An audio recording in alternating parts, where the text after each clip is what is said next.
Alright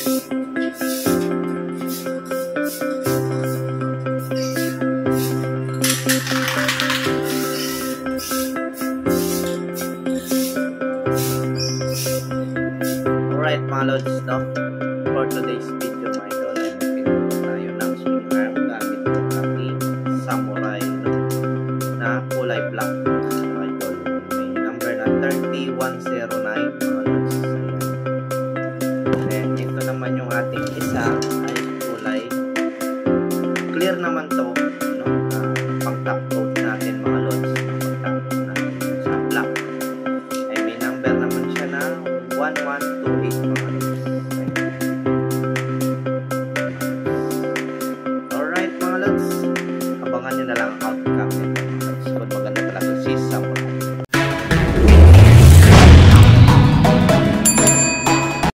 Alright mga lods, no? Magtanggal tayo ng pintura gamit yung paint stripper, no? Ayan.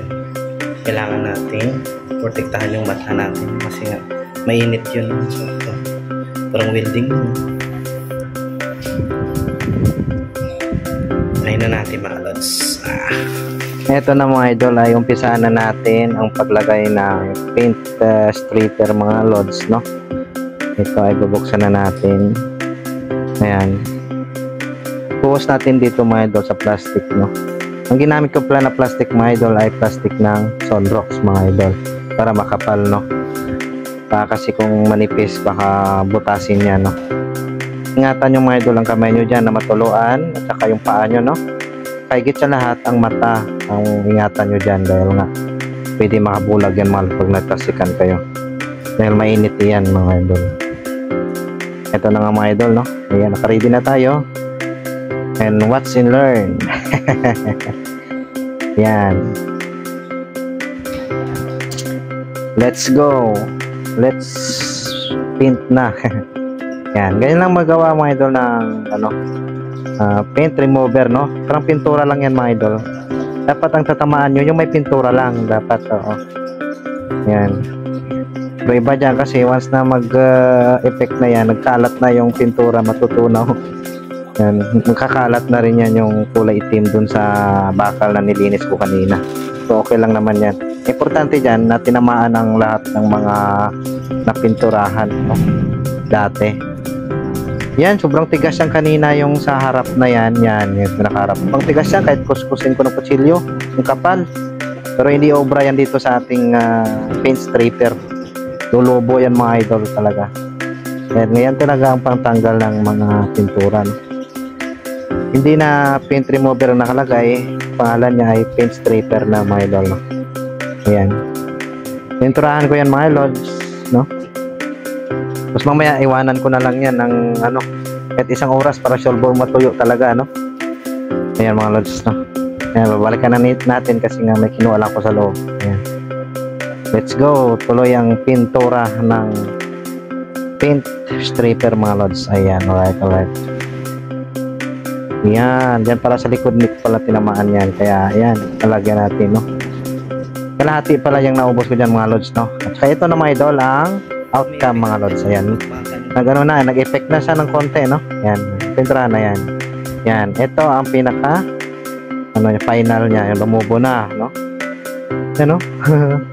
Pumutok na mga lods. Ayan, tapos dito ang malapit na siya tuklapin.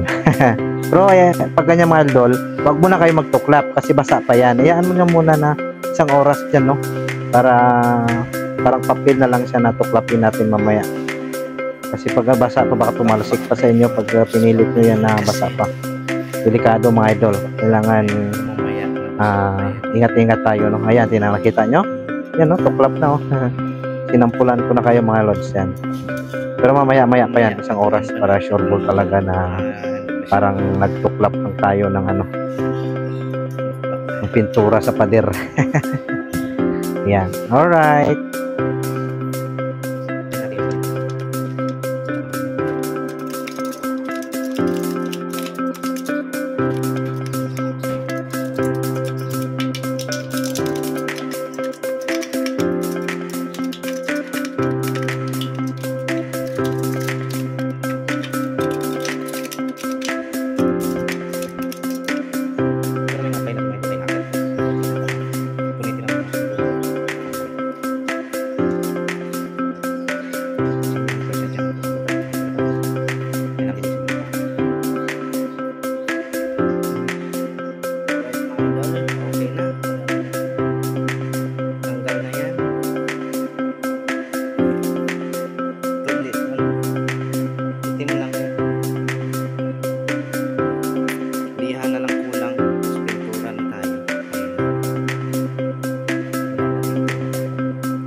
Bye.